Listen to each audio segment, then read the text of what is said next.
Hi, I'm Russ Faulk, Chief Product Designer and Grill Master for Kalamazoo Outdoor Gourmet. Welcome to our production facility in Michigan, where today we are going to do a wood-fired rotisserie pork roast on our Argentinian-style Gaucho Grill. The first thing we need to do is set up the grill. Because we're using the rotisserie, I'm going to take out a couple of the grill grates, which makes room for the spit. The next thing we need to do is build our wood fire. I'm going to start by layering wood kind of log cabin style right in the center, and that's going to be our main cooking fire. I'm going to go 3 layers high. I'm also going to set some wood off to the side down in the firebox here, and that is going to be for replenishing our coals while we're cooking. Once the wood's stacked, we're going to start the burners to get the fire going. We need to hold in the valve to get that ignition going for a few seconds, and then turn it to high. We'll fire right up. We've got 50,000 BTUs worth of gas burners under there, so our fire will be going in about 5 minutes. We can go ahead and get our pork roast onto the spit.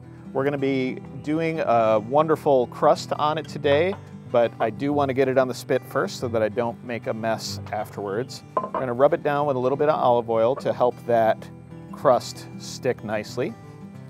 You'll notice that I've already got one of the rotisserie forks in place, and that's because I set the spacing to have the pork roast over the fire exactly where I want it beforehand, and that's the easiest way to do it before the grill gets hot. Now that we've got it all set, we're going to get our crust packed on. And this is going to be a nice, very flavorful seasoning as we cook over that wood fire. This is a mixture of finely chopped fresh garlic, rosemary, and lemon zest, with some cracked black pepper and kosher salt. This is a great crust for pork, beef, or lamb, but I do particularly enjoy it when it's roasted over a wood fire. Now that we've got a nice strong wood fire, we can go ahead and turn off those gas burners that are down below. The wood will take it from here. I'm actually going to rearrange it to get the heat the way we want. And we're going to do a bit of an offset fire.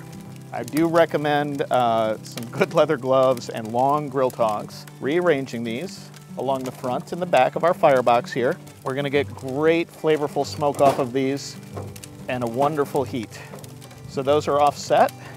I'm going to go ahead while I've got my gloves on and grab a little more wood for replenishing the fire. We always want to keep some wood going in part of the grill so we can relocate it to where we want. We're going to insert the spit into the grill by starting on the left side, passing through the hole there, and then we can back it into the chain-driven socket on the right side. We can turn the rotisserie motor on.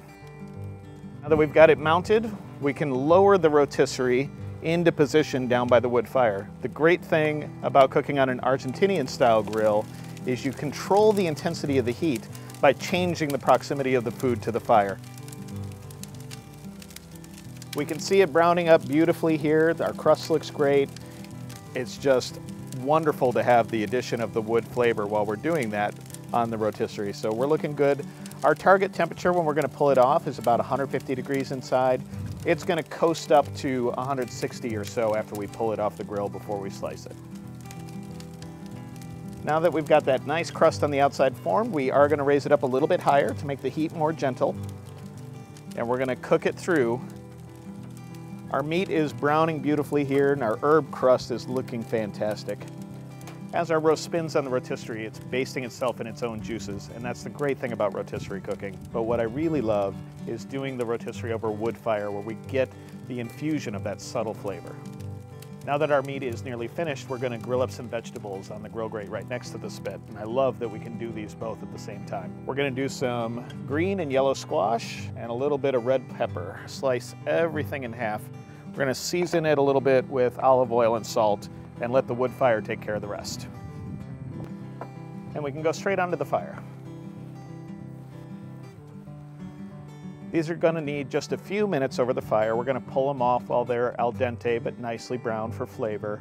That's going to happen really quickly on our 1/4-inch thick grill grates. These are laser cut stainless steel and they hold a lot of heat. Our veggies are finished. They're looking beautiful. We're going to get these sliced up and ready to serve.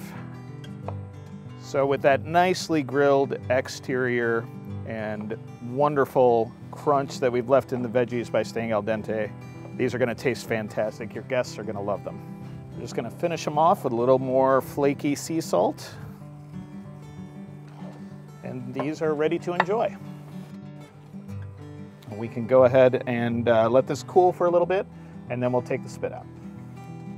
Okay, let's see how we've done.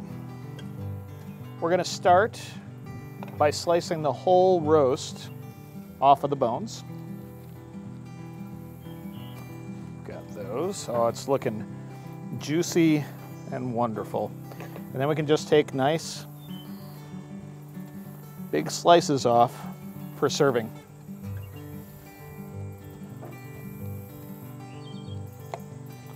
That crust looks amazing. I'm gonna have to dig in.